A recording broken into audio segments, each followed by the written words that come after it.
तो योगी सरकार में अतिक्रमण बर्दाश्त नहीं होगा, बुलडोजर चलेगा। लेकिन एक और तस्वीर हम आपको दिखाने जा रही है। तस्वीर सीसीटीवी कैमरों को लगाया जा रहा है। कहां, ये भी हम आपको बताते हैं। ये सीसीटीवी कैमरे संबल मंदिर के आसपास लगाए जा रहे हैं और सुरक्षा कारणों से लगाए जा रहे हैं, क्योंकि अब भक्तों की तादाद बढ़ रही है, मंदिर आने वाले श्रद्धालुओं की संख्या बढ़ती जा रही है और ऐसे में बहुत जरूरी है कि सुरक्षा कारणों से वहां पर सीसीटीवी लगवाए जाएं, जिसकी तस्वीरें आप देख पा रहे हैं। तो सुरक्षा के लिए प्रशासन वहां पर सीसीटीवी लगवा रहा है, जिसकी तस्वीरें आप देख पा रहे हैं। हालांकि जो अतिक्रमण पर एक्शन है उसे भी आप देख पा रहे हैं, बढ़े हुए छज्जे तोड़े जा रहे हैं। दो तस्वीरें आपके सामने हैं। जो मंदिर के पास कुआं है, जब उसमें खुदाई हुई तो किस तरह से भगवान शिव परिवार निकला, हनुमान जी निकले और ये प्राचीन मंदिर में पूजा पाठ की एक तरफ तस्वीरें हम दिखा रहे हैं, दूसरी तरफ मंदिर के पास जो अतिक्रमण किया गया था, यानी वो जगह जहां पर लोगों ने अपने एस्टैब्लिशमेंट्स कर लिए थे, उसको तोड़ा जा रहा है। ये बताया जाता है कि 19 कुएं हैं, 32 मंदिर हैं,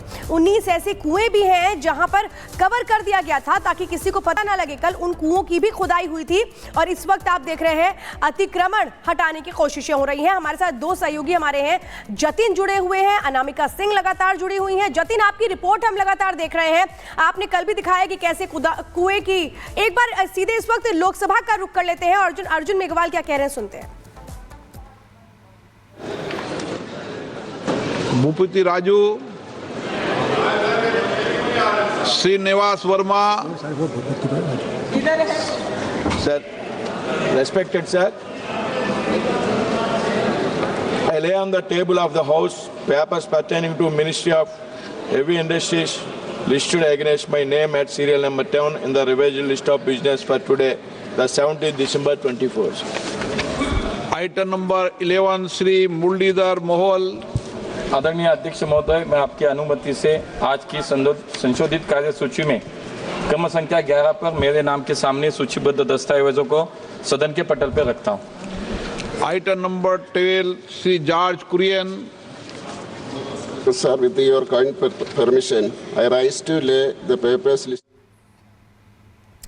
और बेहद महत्वपूर्ण दिन है आज लोकसभा में, चूंकि आज one nation one election bill पेश किया जाना है। अर्जुन राम मेघवाल बस थोड़ी देर में बिल को पेश भी करेंगे और बहुत महत्वपूर्ण है कि इस बिल को सदन से पास करवा लिया जाए। इसके लिए बकायदा व्हिप भी जारी किया गया। इस खबर पर लगातार हम बने हुए हैं, लेकिन एक बार फिर से रुक कर लेते हैं संभल का, जहां पर हमारे दो सहयोगी हैं, जतिन है, अनामिका है। जतिन, आप लगातार वहां से रिपोर्ट दिखा रहे हैं। आज जो अतिक्रमण हटाया जा रहा है, इसको लेकर क्या जानकारी?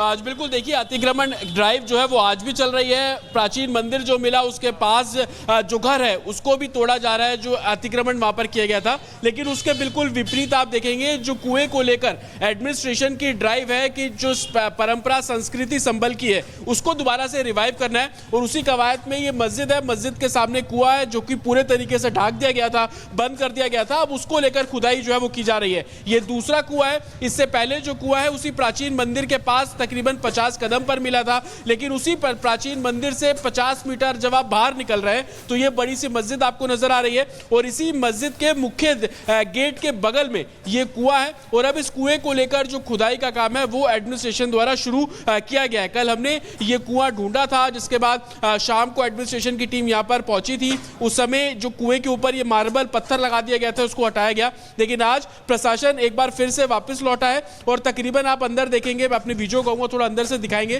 तो 3-3.5 फीट के आसपास की जो खुदाई है वो की गई है। आप जो प्राचीन मंदिर के पास कुआं मिला उसकी तस्वीर देखेंगे और उसकी तस्वीर में देखेंगे तो दोनों में जो अंतर है वो ईंटों का अंतर है। इसमें जो ईंटें लगी हैं वो तकरीबन 4 इंच की ईंटें लगी हैं। अंदर जो आपको कुआं दिख रहा था वो तकरीबन 2 इंच की ईंटों का था। तो ये बिल्कुल क्लियर है कि उस कुएं को सबसे पहले जो है वो बंद करा दिया गया था। उसको कॉन्स्पिरेसी बोल लीजिए या अतिक्रमण बोल लीजिए, लेकिन ये जो कुआं है बताया जा रहा है तकरीबन 3 से 3.5 साल पहले इसको भी बंद कराया गया। अलग अलग तर्क इसको दिए जा रहे हैं। मस्जिद का गेट आप यहां पर देख रहे हैं, ठीक इसी मेन गेट के बगल में ये कुआं है और इसको लेकर जो एडमिनिस्ट्रेशन का कहना है कि हर 19 जो कूप है उसको रिवाइव करवाएंगे, उसको चालू करवाएंगे और उसी के तहत एडमिनिस्ट्रेशन काम कर रहा है। आपको बता दें कि अभी तक 3 कुओं के बारे में एडमिनिस्ट्रेशन को जानकारी मिली है। एक शाही जामा मस्जिद के बाहर जो कुआं था, जो 2012 से वहां पे पूजा अर्चना बंद करा दी गई थी।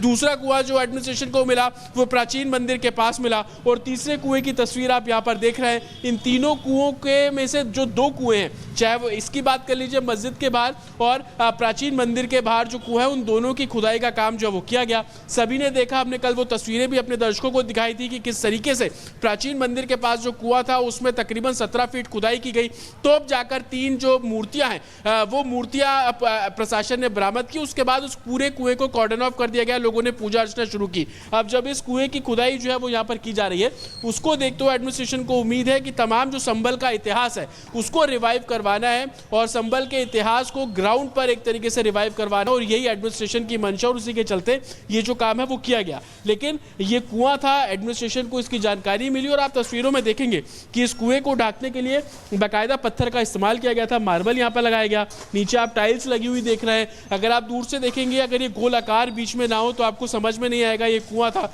लेकिन अलग अलग तर्क है, लोगों का कहना था कि कुएं की जरूरत नहीं पड़ी इसलिए कुओं को बंद करा दिया गया, लेकिन एडमिनिस्ट्रेशन का कहना है कि पुराण में इस संभल के इतिहास में 19 कूप का जिक्र किया गया है और 19 कूप को हम रिवाइव करवाएंगे। और यही कारण है कि आप देखेंगे कि लगातार पहले पत्थर हटाया गया और उसके बाद ड्रिल मशीन के जरिए जो कुएं की खुदाई का काम है वो यहाँ पर किया जा रहा है। तकरीबन 3-3.5 फीट के आसपास की जो खुदाई है वो यहाँ पर की गई है, और इस पूरी लोकेशन को आप देखेंगे तो वो प्राचीन मंदिर से महज 50 मीटर की दूरी पर है। पुलिस बल आपको यहाँ पर नजर आ जाएगा। ये मेरे वीजे अगर थोड़ा इस तरफ आएंगे तो तस्वीर दिखा पाएंगे। ये मस्जिद की आप तस्वीर देख रहे हैं, इसी मस्जिद का मेन दरवाजा है, उसके बगल में कुआं है, और ये जो रोड अंदर जा रही है, इसी रोड से तकरीबन 50 मीटर आप अंदर जाते हैं तो वही प्राचीन मंदिर जो है वो आपको नजर आ जाएगा। सामने आपको एडमिनिस्ट्रेशन से जुड़े लोग नजर आ जाएंगे, सीसीटीवी कैमरे यहाँ पर लगाए जा रहे हैं। प्राचीन मंदिर के आसपास जितनी भी गलियां हैं वहां पर सीसीटीवी कैमरों को इंस्टॉल किया जा रहा है और उनकी एक तरीके से तस्वीर को हम लगातार दिखा रहे हैं, जतिन भी दिखा रहे हैं, लेकिन हम चलेंगे अपने सहयोगी के पास, नाविका के पास, और जानने की कोशिश करेंगे क्योंकि आज मंगलवार का दिन है और मंगलवार का दिन है और मंगलवार के दिन बड़ी संख्या में श्रद्धालु पहुंचे हैं। और चलिए एक बार फिर लोकसभा की कार्यवाही से आपको जोड़ते हैं। 63 The Government of National Capital Territory of Delhi Act 1991 and the Jammu and Kashmir Reorganization Act 2019, ये मैं आपकी अनुमति से आपसे लीव मांग रहा हूँ। Thank you sir. आपको मैं दूंगा। It's not proper and separate होगा, सेपरेट हो, डिस्कशन होगा sir. allot me the time for only one person leaders, okay, but a constitution amendment bill drastically changing the electoral process of our country, that is to be introduced separately, that is to be introduction has to be discussed, then take the other bill, otherwise it will be not fair as far as constitution amendment is concerned. माननीय सदस्यगण, मैंने आपको कहा है कि दोनों के विषय पर एक साथ बोलेंगे, लेकिन इंट्रोड्यूस भी अलग अलग होगा और पासिंग भी अलग अलग होगी। मतलब चर्चा करते समय मैंने जॉइंट बोला है कि दोनों विषयों पर एक साथ चर्चा करें। बाकी मैंने पेश भी अलग अलग किया है, माननीय मंत्री जी ने पेश अलग किया, मैंने भी अलग अलग बोला, लेकिन चर्चा करते समय जॉइंट करने के लिए कहा है। Shri Manish Tiwari ji. Thank you very much, Mr. Speaker, sir.